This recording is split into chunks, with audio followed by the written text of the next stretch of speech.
Breaking right now, Sly News is to end. Hallelujah! I'm celebrating this one just as I predicted a few weeks ago. The entire linear TV channel will be wound up by Comcast, the hard-left US broadcaster, by 2030 in the ultimate example of go woke, go broke. Instead, its presenters are going to have to try and produce content people will pay for.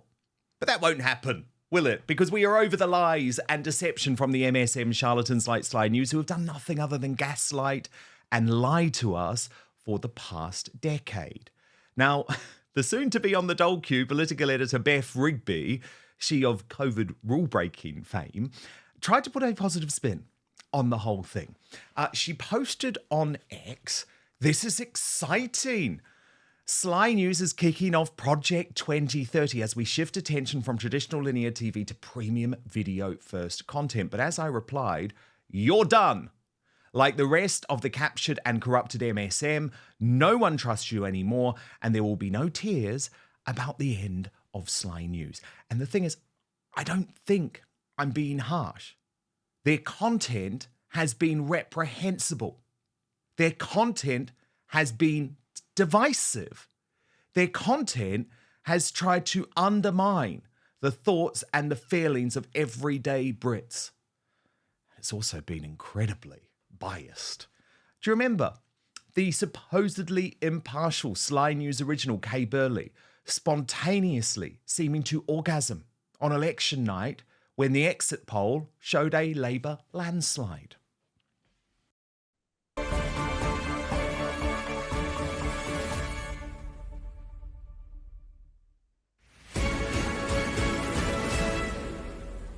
Whoa. Oh my God.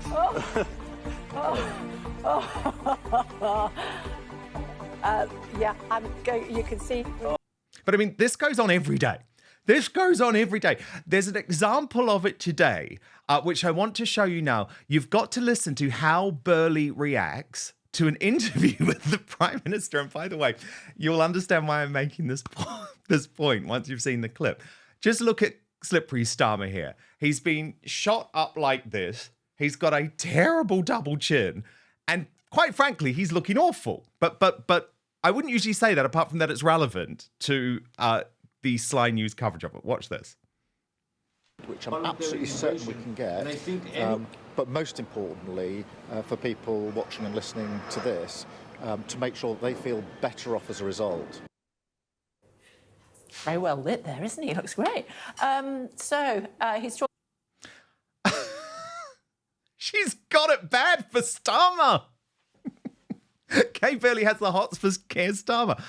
But the point is, and there is a serious point behind it, can you ever imagine her making some sort of comment about Nigel Farage looking good or Boris Johnson looking good? It simply wouldn't happen. Much more seriously, though, is their blatant anti-Semitism. Voluntary immigration, and I think anyone in the world who voluntarily wants to move to another country should be eligible to do that. But you know what? It's not the first time that we hear those allegations. I think the sort of voluntary relocation of many Jewish people during the Holocaust, I imagine. It is not voluntary relocation. Shame on you for that comparison. Let us please, That's a shameful anti-Semitic equation. Let us please go to this objective. I will not allow you to speak about the Holocaust. You said earlier. This is pure anti-Semitism, what you just said. Mr. Danon, the Holocaust to what's happening today in Gaza. Mr. Danon, you talked about eradicating Hamas. Shame on you for this behavior. Shame on you for this equation. You should apologize for what you just said on record about the Holocaust. How can you even compare that? In an interview earlier today with Israeli politician Danny Danon, a Sky News presenter made a comparison between Mr. Danon's comments on Israel's war with Hamas and the treatment of Jewish people in the Holocaust. Sky News recognised the complete inappropriateness of this comparison and the offensive nature of those comments. Sky News would like to apologise unreservedly for the comparison and to Mr. But they only did that because there was an online backlash. And I could actually sit here and present numerous examples of their anti-Semitism over the recent crisis in the Middle East. But fundamentally, and I think this is the issue, Beff and her mates are just chronically out of touch with us, ordinary Brits, as this new video proves. Hello, I'm Beth. I'm Ruth. I'm Harriet. Thank you to everyone at In-House for putting together these political podcast awards. We really love putting it. Allows us to get behind the stories, and you know what? We don't need men on it to tell us anything at all. And we're really looking forward to the awards dinner and wrestling you all for a gong. I don't care if you're a train killer. You're going down, Rory Stewart. You're going down. Make it stop. I mean, I guess the great news is it is about to stop because no one's paying for that. No one is shelling out their money for that. Patrick O'Flynn of the State of the Nation Substack and Reform UK supporter Nicholas Lysack back with me now. I mean, goodness me, Nicholas. Beth Rigby would be horrified, wouldn't she? I've got two men talking about this. Well, you're very sexist, Dan. This is very, very, very sexist of you. Why don't you have a non-binary queer woman here or something like that? I mean, come on. Well, I also may as well say, no, I will not be purchasing their premium content going forward, especially if it's of that caliber. That is absolutely atrocious beyond belief. And yeah, no, the mainstream media is done. It's over. They're cooked. It's all over. It's all finished because you know what? As Elon Musk says, we are the media now. You know, people like you and I, Dan, we don't need to go on Sky News or the BBC or anything like that to be heard because the world has changed. And these people are so horrendously out of touch. They think that anybody is going to actually care about what they have to say when they're outside the studio. No, they're not going to care. Who in their right mind, well, maybe, you know, Rory Stewart, but who else in their right mind would actually pay to have Beth Rigby's custom content? I certainly am not going to, nor anybody my age, because you know what? These people are inherently irrelevant, and they're not going to turn around and become the next Joe Rogans. But on another note, going back to the anti-Semitism point that you made, I think it is inherently, incredibly egregious to claim that the deportation of the Jews to the camps and the Holocaust were voluntary. I studied at Durham and St Andrews and I specialised in Nazism and the Holocaust. And I can tell you right now, Dan, they were not voluntary. And I think this also goes to speak to just a general ignorance amongst the media and establishment class as to history. These people have no clue what they're talking about. So why in God's name should they sit atop their lovely little plinth and claim that they're better than us, that we need to follow their lead? These people have no idea what they're talking about. They're inherently stupid. And you know what? Once they're out of the studio, nobody's going to care who they are. Nobody's going to buy their new stupid content. And I highly doubt Beth Rigby will be winning the podcast awards. Neither will Rory Stewart, most likely. Well, do you know what, Nicholas, though? The irony is they probably will. They probably will win because they all think the same. The only people who listen to those podcasts are people who are in that Westminster bubble. Well, yes, I mean, they are inherently out of touch with reality. I personally think that anybody who finds Keir Starmer even the slightest bit attractive should actually get their head checked immediately. Well, that was bizarre, wasn't it? Yeah, that was completely bizarre. Well, Colin Brazier, a good friend of mine, remember, Colin Brazier was one of the star presenters of Sly News for a very, very long time and then a launch presenter of GB News. He commented on this today and I thought it was really worth sharing with you. He posted on X, the rise and fall of Sky News is a media parable. It spent a decade not being the BBC and viewers lapped it up. It then spent the next decade aping the BBC and its most loyal viewers left in droves. And Patrick O'Flynn, he's completely right about that, isn't he? Because for folk who aren't aware of why Sly News so dramatically swung to the left, it was, of course, because it was no longer part of the Rupert Murdoch empire. It became part of the Concast, and I'm saying con purposefully, which obviously also owns, as Donald Trump calls it, MSDNC in the US, the home of Rachel Maddow, etc., etc. So it very, very purposefully made a decision to move to the left, and it's destroyed its own business. 10 years ago, you would have said of the TV news networks that Sky was the one that sat sort of nearest the actual centre of politics and gave some right of centre viewpoints, some coverage, some credence. It had very good journalists such as Colin Brazier. And then it was bought out by this woke American megacorp, Comcast. And in effect, they sacked half the audience. Many people who used to watch Sky, you know, in terms of which channel they'll get their news from, have defected to GB News, no doubt about that whatsoever.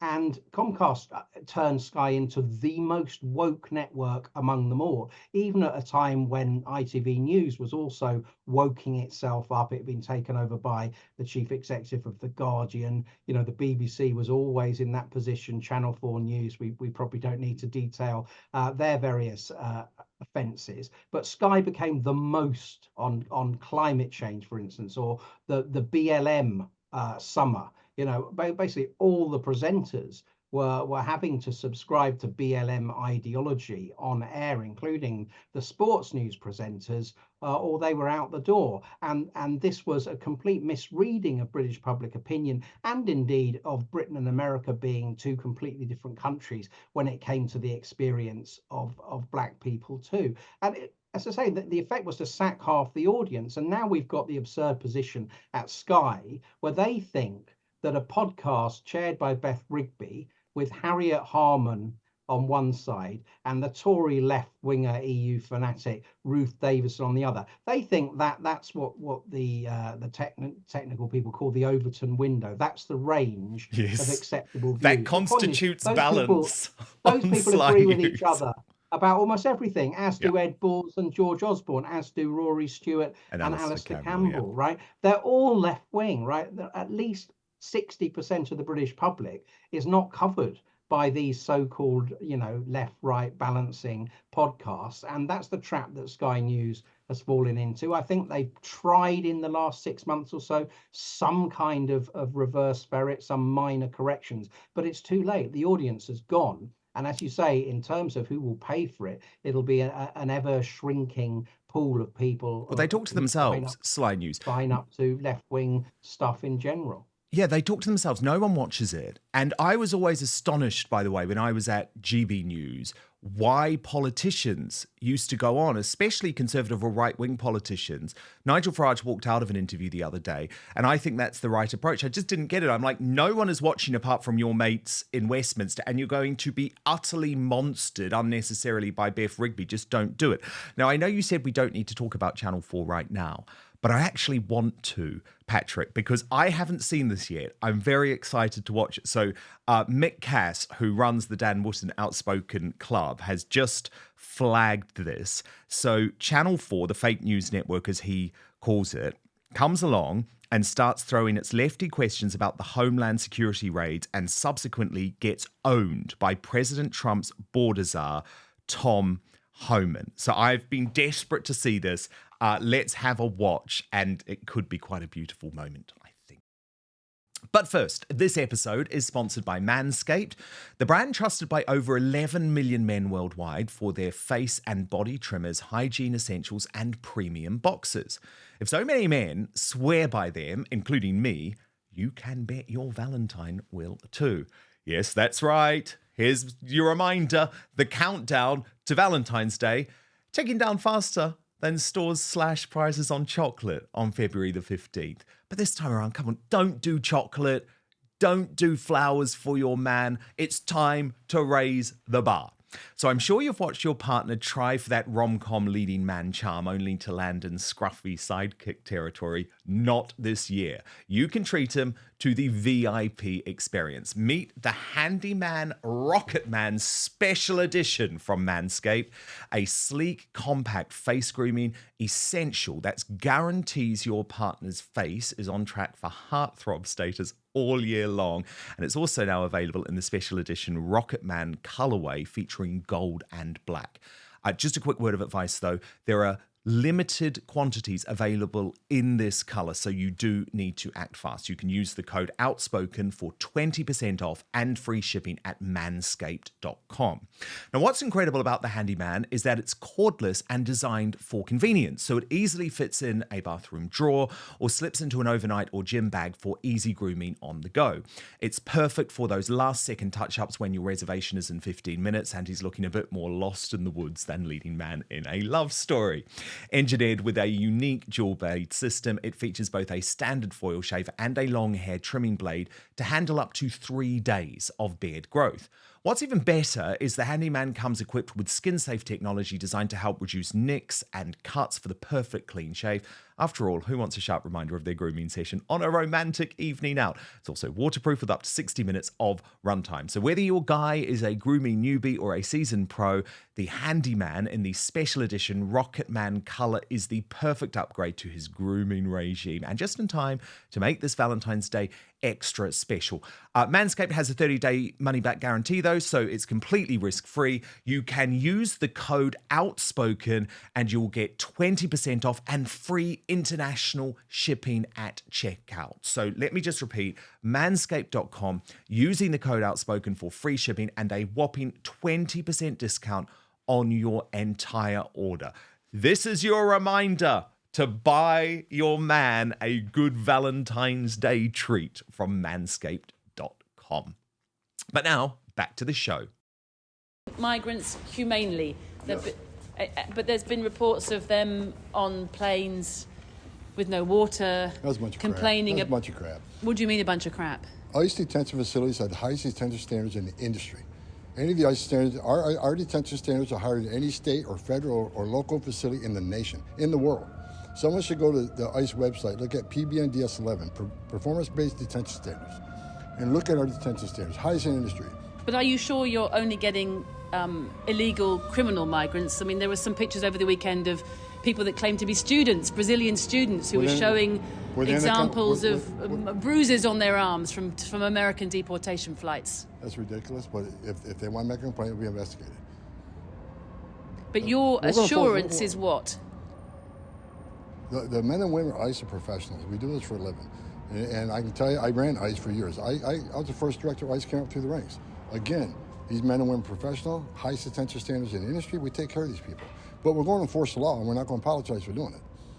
And you're going to do it in a sort of public way with, do you need to use the big military planes? Is that part of a sort of shock and awe tactic? No. They haven't been used before, have they, for migrants? No, we got President Trump. We're going to use all the government to secure our border, which is the biggest national security vulnerability this country's ever seen. And we're going to enforce laws to this country. It's not okay to enter this country illegally. It's a crime. And when you cause a crisis as big as the Biden administration caused, when you overwhelm the Border Patrol, when they can't do their national security job, that's when the fentanyl come across, kill 250,000 Americans. That's when you have a 600% increase in sex trafficking. That's when you have a record number of no-inspected terrorists coming across an open border. President Trump's going to secure the border as promised to the American people. We're going to enforce immigration laws. That's what we're going to do, without apology. We're on board. We're going to go forward. You're going to see it get a hell of a lot. I just love this. I love this, Nicholas. We saw it at the weekend with J.D. Vance owning the mainstream media in the US. The Trump administration are just telling it like it is. And the MSM actually don't know how to deal with the truth. Oh, absolutely. Well, firstly, I may as well just say Nick is an absolute legend. Really great guy. Love him to death. Yes, he is. But this is a very different Trump administration to what came before. I think what we're seeing is a Trump who is, how may I say this, unburdened by what has been. His administration is extremely competent. This is a complete reversal of sort of the chaos that we saw in the first Trump administration. And I think that's reflected by hires like Tom Harmon, who is very capable of absolutely annihilating the establishment narrative on mass deportations. Mass deportations work. They are safe. They're effective. It is brilliant, honestly, and we need to adopt that in the UK. Though I will say this, I think that our politicians need to be a bit more forceful on the issue about mass deportations. I think they need to not be so afraid of what the establishment liberal press, who are going to rip them apart anyways, have to say about it. And what I really like about JD Vance and Tom Harmon is the fact they don't give a toss about what these lefty losers have to think. They're getting it. They're getting the job done. They're putting American citizens first. They're saving lives by doing this. For example, the Laken-Riley bill, which is a truly, truly, truly tremendous step towards border security in America. You know, Laken-Riley, she was murdered by an illegal migrant. I mentioned earlier that poor woman who was burnt to death on the subway. And recently, a 12-year-old girl was murdered in Texas by an illegal migrant. In fact, 2 illegal migrants, I believe, killed her. So JD Vance and the second Trump administration, they are putting American citizens first. This is what we're going to see in Britain as well when reform inevitably comes to power in 5 years, because let's face it, the British people have had enough already, and give it another couple of years and the situation will change rapidly. But I absolutely love what the Trump administration is doing. They are showing that mass deportations work, they're effective, and we need to do that over here as well. Thank you so much for watching Dan Wootton Outspoken. Please click on my face just to the bottom left to subscribe to this brand new independent news source and turn on the notification bell so you'll be alerted to our brand new live shows, uncancelled interviews, and special royal episodes. Outspoken is also now available as a podcast, so you can listen to the show every weekday on the go, wherever you are.